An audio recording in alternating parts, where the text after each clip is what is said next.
Graça e paz, meus irmãos. Estamos juntos mais uma vez para meditarmos na palavra do nosso Senhor, dando continuidade ao mês da juventude, mês do umpismo, movimento jovem da nossa igreja, que nesse dia 22 comemorará 86 anos de história, né? E está aqui Débora, né, participando desse momento histórico da vida da nossa igreja, da pandemia.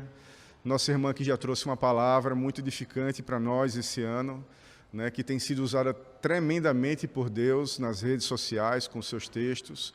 E nós louvamos a Deus, não só pela vida dela, mas pela vida de Felipe, que também escreveu a nossa pastoral, e dos outros jovens que ocupam outros espaços que talvez os irmãos não saibam, né? Atrás das câmeras nós temos majoritariamente um grupo grande razoável de jovens trabalhando na produção dos nossos cultos. E eu louvo a Deus por essa geração.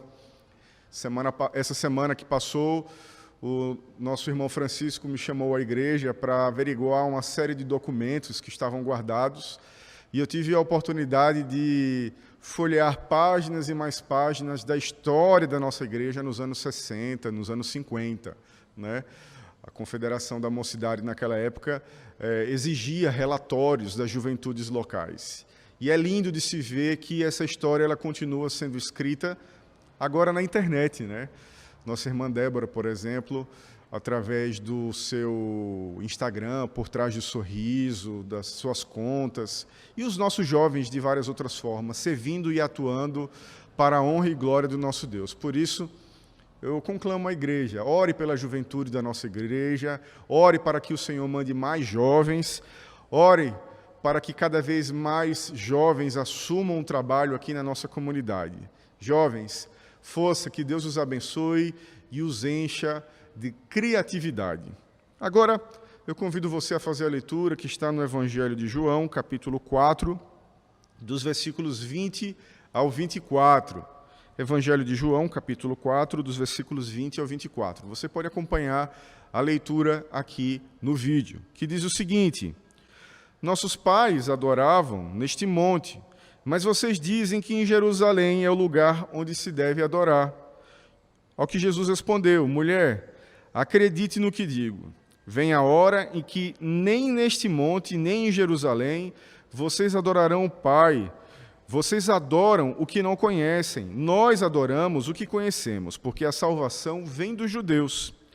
Mas vem a hora, e já chegou, em que os verdadeiros adoradores adorarão o Pai em espírito e em verdade. Porque são esses que o Pai procura para os seus adoradores. Deus é espírito, e é necessário que os seus adoradores o adorem em espírito e em verdade. Palavras de salvação. Meus irmãos, existem muitas teorias sobre a pandemia. Alguns dizem que ela foi fabricada, que esse vírus já existe há mais de 70 anos, mas uma coisa eu e vocês não podemos ignorar. Deus soberanamente permitiu que passássemos por tudo isso que nós estamos enfrentando. E isso serviu, meus irmãos, a vários propósitos. Eu sei que ninguém estava pronto para isso. Nossa igreja também não estava pronta para isso. Mas, mesmo assim, se ela não foi a primeira, ela foi uma das primeiras igrejas no Brasil, da nossa denominação, a suspender as atividades presenciais. E isso não foi porque chegou algum documento, porque foi uma sanção imposta, foi por imposição da prefeitura, do governo. Não, nós suspendemos as atividades para preservar a integridade da comunidade, pois nós ainda não sabíamos o que estávamos enfrentando, né? E acompanhando desde março os encaminhamentos das autoridades, as notícias, nós percebemos na imprensa vários segmentos reagendarem os seus lançamentos, reagendarem as suas atividades, os seus eventos. E desde então, uma sucessão de adiamentos tomou vários segmentos com o objetivo, primeiro, de preservar a vida, e outros temendo o fracasso. Nós sequer esperamos documento, porque nós não tememos o fracasso. Nós sabemos que a vida do cristão é um culto, e não há fracasso nisso.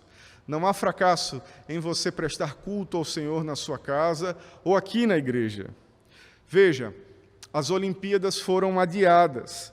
Um evento tão importante que chama a atenção do planeta, ele teve de ser cancelado, pois poderia trazer um grande risco para os atletas e para os seus espectadores. O primeiro turno das eleições e o segundo turno também foram reagendados, evitando a aglomeração, né, e, de alguma maneira estratégica, coibindo a propagação desse vírus nesse período tão importante para o nosso país. O Enem também foi adiado para janeiro, né? Mas outros adiamentos foram feitos por causa dessa perspectiva do fracasso. A exemplo disso, nós temos a indústria do cinema, né? E esse adiamento ele tem a ver com a inviabilidade do acesso das pessoas às salas de cinema. Essa indústria exige que as pessoas fiquem num ambiente fechado, para uma boa acústica, para um bom som, né? E essas salas que movimentam milhões ou bilhões de dólares tiveram de cancelar a sua agenda para que os seus sucessos de bilheteria não sofressem um grande fracasso. Eu gosto muito desse segmento, e foi feito um lançamento há algumas semanas, um filme chamado Tenet, que a expectativa de faturamento era de aproximadamente 800 milhões de dólares, e em 2 semanas o filme praticamente só se pagou, e ele já é apontado como um fracasso por causa dessa pandemia. Agora, pensando na igreja, para mim, o grande fracasso da igreja, de uma maneira geral, seria, e eu falo no futuro do pretérito, se nós desperdiçássemos todos os ensinamentos que foram dados pelo Senhor nesse período. Em Números capítulo 13, nós lembramos quando Moisés escolhe 12 homens, um de cada tribo, para espiar a terra que o Senhor iria entregar para eles. Quando voltaram, 2 desses 12 espiões mostraram frutas maravilhosas, grandes, e destacaram como aquela terra ela era maravilhosa, como ela dava leite e mel. Mas os outros 10 ficaram amedrontados e disseram que aquele Israel, aquele povo, que foi tirado do Egito, iria perder diante dos gigantes, filhos de Anak, e, o pior, falaram mal da terra que o Senhor tinha prometido para eles. O povo se levantou contra Moisés, contra Arão, contra Josué, contra Calebe, ameaçou, inclusive, apedrejar Josué e Calebe, até que o Senhor disse a Moisés o seguinte, está lá em Números, capítulo 14, versículo 11. Até quando este povo me provocará? E até quando não crerá em mim, apesar de todos os sinais que eu fiz no meio dele? Após 1 ano de caminhada, e nós sabemos muito bem essa história, após inúmeros sinais lá no Egito, nesse trajeto, esse povo continua ignorando o cuidado do Senhor, esse povo continua rebelde, e por causa disto, o Senhor os faria peregrinar por mais 39 anos, né? Para que todos aqueles que apoiaram, aqueles 10 que disseram que aquela terra era perigosa, que o povo não estava preparado e que aquele terreno não era frutífero, morressem. Todos eles deveriam morrer, e somente Josué e Calebe e os seus filhos, né, os filhos daqueles que pecaram, poderiam entrar naquela terra. Quantos sinais de Deus você já recebeu esse ano, meu irmão? Quantos sinais Deus já deu para você esse ano, minha irmã?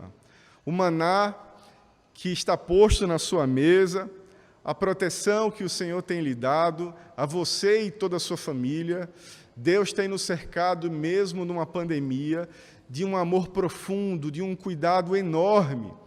E somente em situações como essa, nós conseguimos nos colocar mais sensíveis aos pés do nosso Senhor e perceber o seu favor, o seu cuidado todos os dias. Eu sei e eu percebo nas manifestações, nos grupos, na internet, que Deus trouxe, através dessa pandemia, sinais importantes, ensinamentos importantes, e eu e você, toda a igreja, parentes, tivemos de encarar um tempo muito importante na nossa casa, de isolamento, um tempo onde nós fomos desafiados a controlar a nossa ansiedade e buscar no Senhor forças para um período totalmente novo, um período repleto de aprendizados. E eu encontrei na internet alguns ensinamentos apontados por um pastor presbiteriano chamado Jean Francesco, que eu queria compartilhar com vocês nessa noite. Diz o seguinte: alguns pontos de aprendizado na pandemia. O primeiro, a tecnologia digital, ela não é uma inimiga, mas ela é uma aliada na missão da igreja de pregar o Evangelho. A nossa igreja, por exemplo, ela não tinha canal no YouTube. Esse meio de comunicação que vocês estão acessando agora para prestar culto na sua casa. E, através desse canal, os nossos vídeos já alcançaram mais de 15 mil visualizações. Somamos mais de 2,7 mil horas de exibição, de conteúdo assistido, de mensagem do Evangelho proclamada, assistida em diversos lares, aqui no Rio Grande do Norte, em outros estados e também em outros países. Segundo, nós fomos relembrados que o nosso lar também é lugar de culto. Nos primeiros meses, nós distribuímos para a igreja, através da nossa lista de transmissão, manuais para o culto doméstico. Mas esse deve ser o nosso feijão com arroz em qualquer momento das nossas vidas. Lar é lugar de culto. Lar é lugar onde pais e mães têm a responsabilidade de pastorear a sua família, Por isso, o culto não é específico para esse espaço aqui, para o lugar onde o templo estabelecido, e o pastoreio dos seus filhos, da sua casa, não é dos pastores da igreja. Na sua casa, você precisa pastorear a sua família. Terceiro, a nossa renda, ela não serve apenas para satisfazer as nossas necessidades, mas também para acudirmos os necessitados. Pela graça de Deus, durante esse período, nos mobilizamos em campanhas de cestas básicas, de kits de higiene, de agasalho, e a nossa igreja se levantou na pandemia diaconicamente para atender aos necessitados, os famintos, aqueles que precisavam de conscientização, de informação, e eu louvo a Deus pela vida da minha igreja, porque ela não se acovardou, e ela foi para a sociedade, ela foi para os lugares escuros, nós fomos para o baldo, para o viaduto do baldo, aqui nas redondezas da igreja, e essa foi mais uma lição importante que nós aprendemos na pandemia. Outra coisa que nós aprendemos é que o vírus reafirmou o quanto nós somos frágeis e finitos, nos desafiando a aprender com mais intensidade da soberania divina e a abandonarmos uma postura arrogante que alguns evangélicos têm pregado. Nós precisamos estar cada vez mais nos braços do nosso Deus e diminuindo para que Ele cresça nas nossas vidas. Outra coisa que nós aprendemos é que nós nunca devemos colocar as nossas esperanças de uma maneira cega em autoridades políticas, que nós não devemos idolatrar nenhum Messias político, seja na China, seja na Itália, seja nos Estados Unidos ou no Brasil, porque todos erram, todos erraram e todos continuarão errando. E por isso, essa crise nos desafia a confiar mais em Deus como único, suficiente e inerrante governador da história. Outra coisa que nós aprendemos nessa pandemia é que, em tempos de incerteza,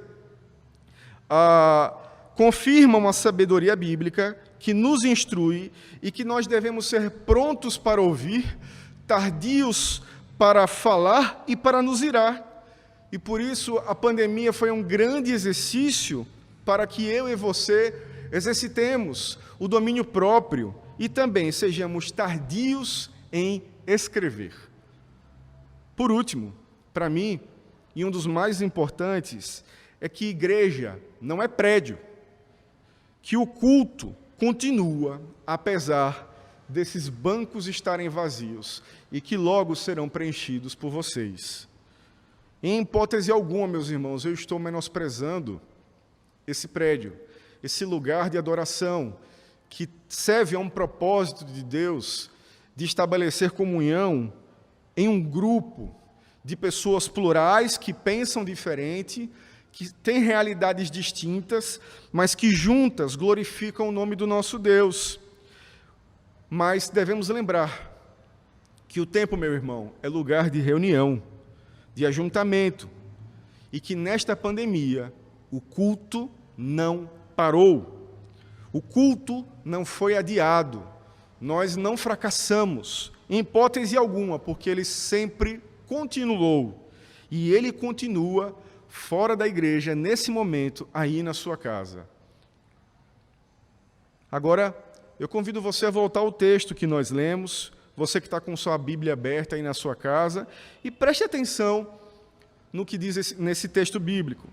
Neste encontro de Jesus com a mulher samaritana, nós nos apegamos aos versos que transmitem o amor de Deus por um povo marginalizado. Esse personagem aí era mulher, ela era samaritana e ela era uma adúltera. E ela está ali para oferecer, ele, Jesus Cristo, está ali para oferecer plenitude de vida para ela. E ela anseia em beber daquela água que não a fará ter mais sede. Ela anseia não ir mais ao poço, buscar água, curiosa por essa fonte de água que é Jesus. E quando Jesus começa a notar que ela está compreendendo, a sua mensagem, e sem a repreender, sem ser grosseiro com ela, apesar dela ser irônica com ele em sua conversa, ele a abala com a consciência da sua situação, com a consciência do pecado. E ele se compadece dela, com a resposta dela, com a meia-verdade dela, você sabe qual é a resposta, e ele ainda diz que, de verdade, ela já esteve com 5 homens, que ela não é casada, que ela está com um homem que não pertence a ela.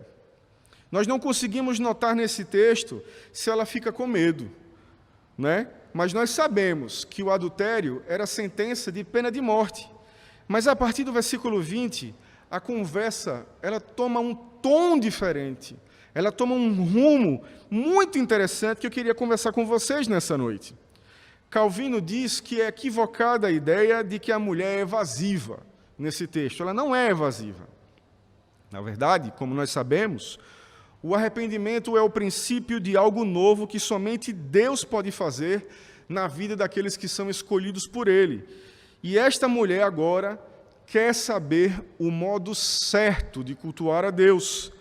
Naquele tempo, nós sabemos que havia muita rivalidade entre os samaritanos e os judeus.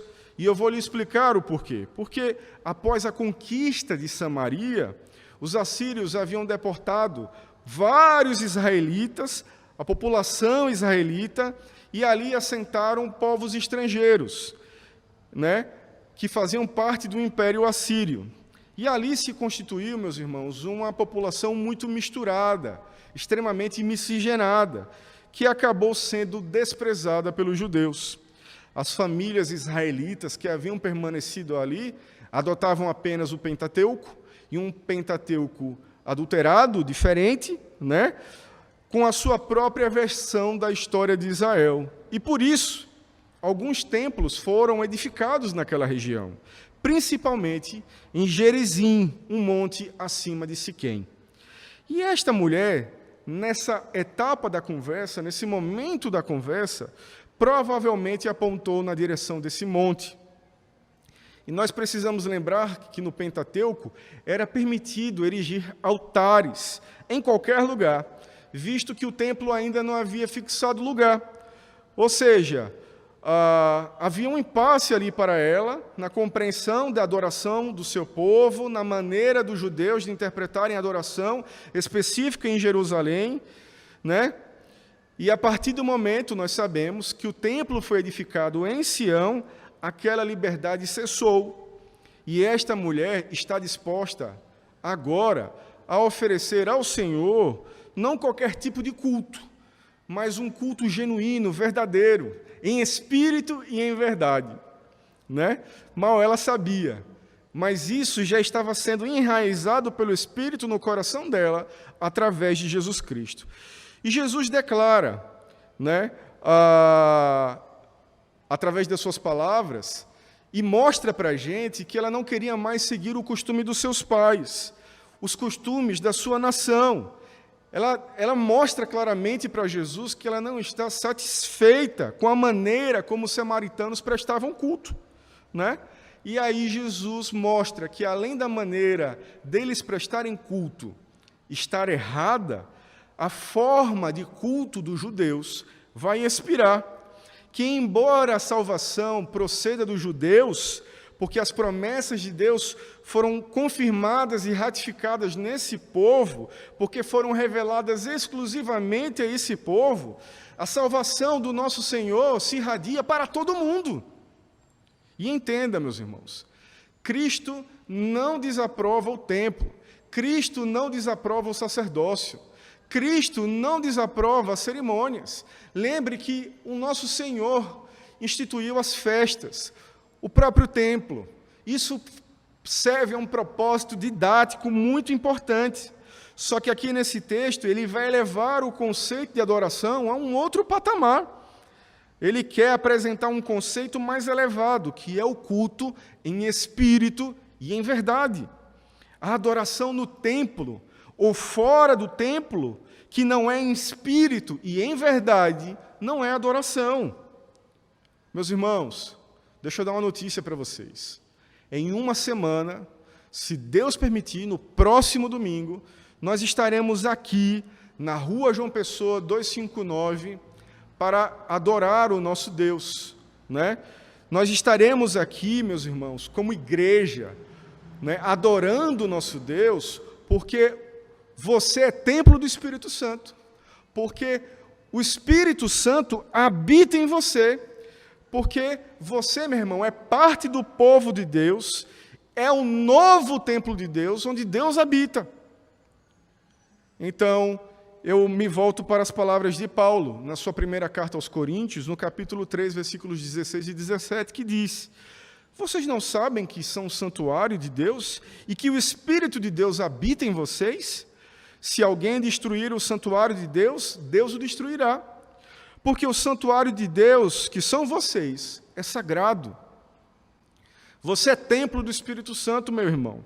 E essa mulher, assim como nós, se tornou uma verdadeira adoradora e se torna uma verdadeira testemunha para o seu povo, para apresentar Jesus Cristo aos samaritanos, porque passa a adorar o nosso Senhor em espírito e em verdade. Nós precisamos adorar o nosso Deus todos os dias, com todo o nosso coração, através do Espírito Santo que foi dado pelo nosso Deus para nós, que está em nós. Eu tenho certeza que você está ansioso para voltar, que você, minha irmã, não vê a hora de, o mais breve possível, voltar a sentar nesses bancos. Isso vai acontecer. Se prepare, ore por isso. O Conselho tem orado por isso, trabalhado nisso, nossa equipe tem trabalhado nisso. O Conselho nomeou uma comissão que apresentou um relatório belíssimo, com 51 páginas, com inúmeros protocolos. Eu vou falar um pouco mais sobre isso na hora dos avisos, para que você possa prestar o seu culto ao Senhor aqui também, como você tem prestado na sua casa. Calvino dizia que em todas as eras, Deus quis ser cultuado pela fé, pela oração, pelas ações de graças, pela pureza de coração e inocência de vida. E em nenhuma época ele se deleitou com qualquer outro sacrifício. Nós estamos nos equipando, meus irmãos, mas o essencial é que você podendo vir ou permanecendo em casa, porque nós permaneceremos transmitindo os nossos cultos pela internet, você adore ao nosso Deus em espírito e em verdade. Deus é espírito e é necessário que os seus adoradores o adorem em espírito e em verdade. Que Deus te abençoe, que você possa acolher essa palavra e se preparar para o nosso retorno. Deus abençoe.